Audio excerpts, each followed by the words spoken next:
Okay, so today I'm going to be ranking every single Marvel TV show except for Echo and the Netflix shows. Echo because I hear it's bad and I don't have any interest for it.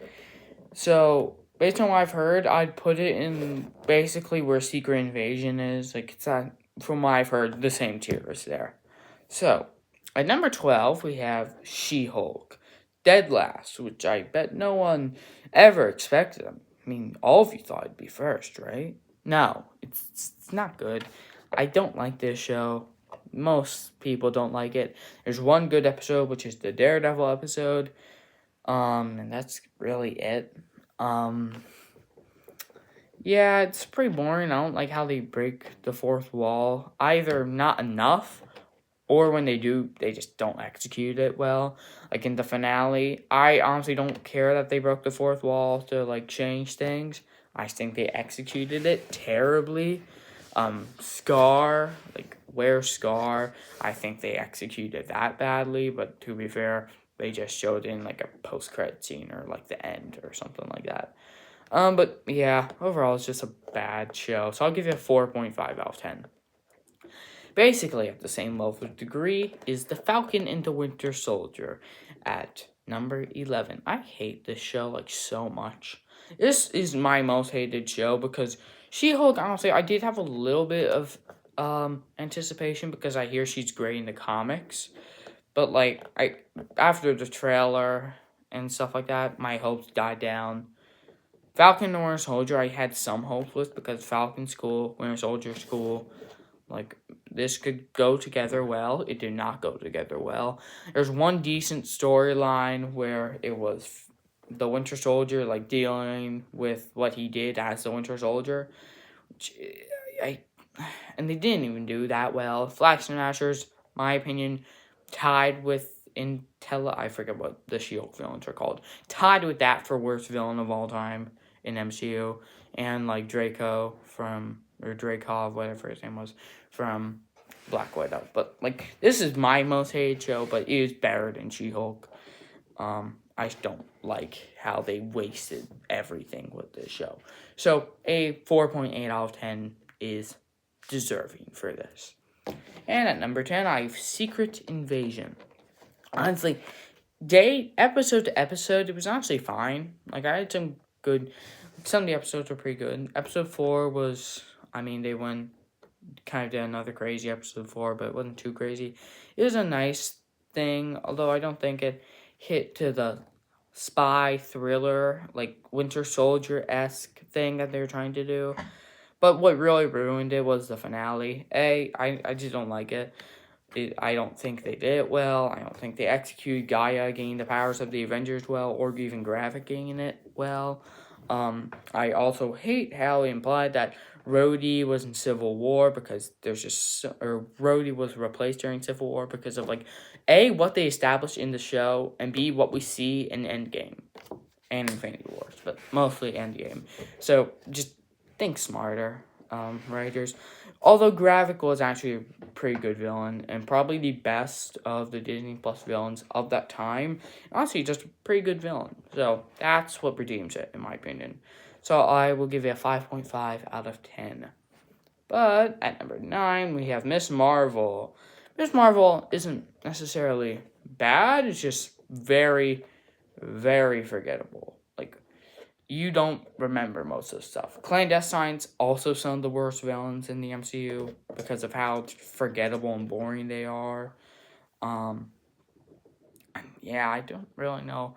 Well, State's just very boring, very forgettable. Although Iman Vellani as Kamala Khan definitely carried the series. Same thing with the Marvels.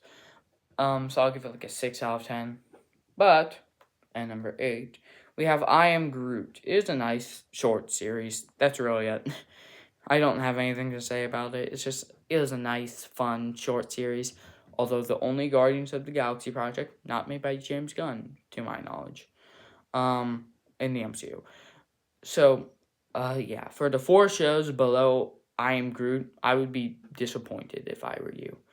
So, yeah, I'll give it a 9.3 out of 10. And number 7 is an actual good show, Hawkeye. I mean, I do think they wasted some things. The finale was a little meh. I think they missed the mark by a little bit. Kingpin could have been used more. It was a little wasted. Echo was actually fine in the series. Pretty cool. Kate Bishop was a good character. Hawkeye, great. Yeah, this was one of the best new characters that they introduced. Kate Bishop was pretty good. And yeah, I mean that's really all I have to say. There are good parts, which is why I like the series, and then there are some wasted potential and some meh parts. So that's why I give it. It's 7.3 out of 10. And number 6 is Moon Knight. Now, people would probably argue this higher. I think I've seen it at 4 or 4th on the list, counting Netflix shows. I'm like, that's crazy. I think the finale absolutely fumbled it. Yeah, there's some cool things like the Jake Locke. Is it Lockie or Locke? I don't know. That was cool. Then other than that, it was just it's fine. The finale was actually meh. It wasn't really that good. Although episodes 4 and 5 were really good, though I just don't think it really reached high enough highs. And it reached low enough lows for me to put any higher. Although it is flip-floppable with number 5, which is What If. Yeah. In my opinion, the first season, I have the list of all the episodes, because I was going to make a video on it, but I didn't. Here's my list of all the episodes. Sorry for my bad handwriting, if you think it's bad. I don't know. But, anyways. So, yeah. I put the Doctor Strange and the Ultron one at the top 2, because they, Doctor Strange one definitely 10 out of 10, in my opinion. Then Ultron, a 9.9 out of 10, arguably 10 out of 10. And then it also had some of the worst episodes, season 1 of the show, Party Thor, in my opinion, worse than Thor Love and Thunder. That's saying a lot. It's the worst Thor project we've ever seen in the MCU, in my opinion. So, yeah, there's that. I don't like a bunch of, there's 3 episodes I just don't like in What If Season 1. And there's a good chunk of episodes that I really do like. So, What If Season 1? This is my ranking for What If now. I would put Season 2 at the top, because I think it's most consistently great. And Season 3 is a slight fall off from Season 1. So, yeah, I'll give Moon Knight a 7.7 out of 10. And this time, for What If, a 7.8 out of 10. My mood can change. I can definitely put these around and change them. But currently, no. At number 4, I have Agatha All Along. This is definitely a huge step up in quality from What If. Because, yes, it did start off not the best. It was shaky at the start. I think there were still some good, fun moments, but it was pretty boring. And, honestly, if I didn't see the trailers and what was to come and, the leaks of, death being real and Teen being Billy Maximoff, I probably wouldn't have continued the show. Or if I just didn't, the idea of it. But, most people wouldn't continue the show past the first 2 episodes, and even the 3rd episode, because it doesn't give you a lot of promise. Actually, 3rd episode starts to build up things with, Nikki and the Darkhold, but, yeah, or Nicholas Scratch. Anyways, I think the second half, 5, 6, 7, 8, 9, were all great. In my opinion, it went, in this quality, it, went 5, then 6, then 7 at the peak. Death Hand in Mind, definitely perfect episode in my opinion. Then it went a little bit down for 8, then went a little bit down for 9. But I think it was shockingly one of 3, one of 2.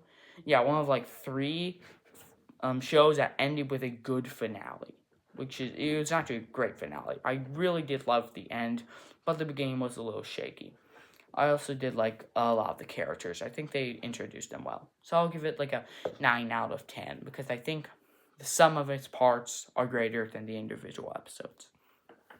Which would basically be the same for X-Men 97 at number 3. Now, I was thinking to put it lower than Agatha. They're swappable in my opinion because Agatha, in my opinion, had higher peaks. I think Death Hand in Mind is better than Remember It.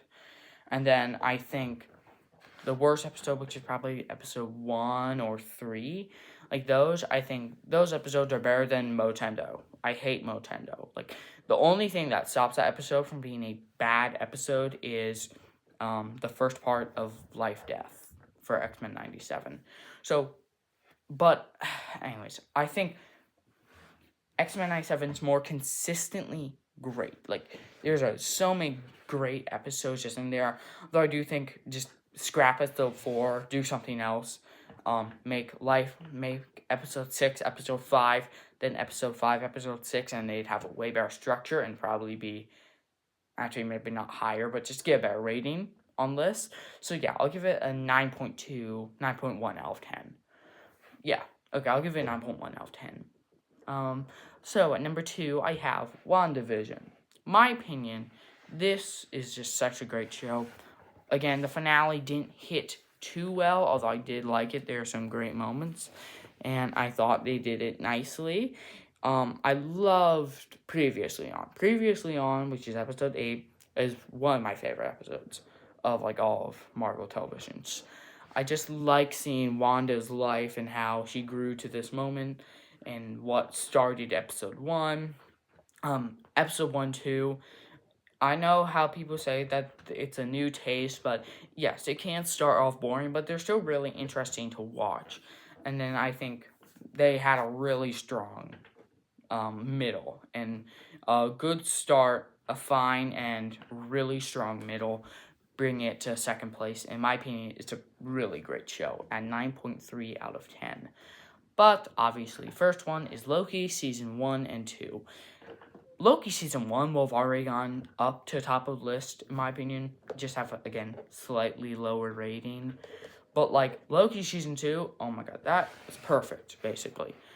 Breaking Bad was the only episode that I could consider that was not great. Like, episode 1, really great. Maybe even, like, fantastic. It was really good.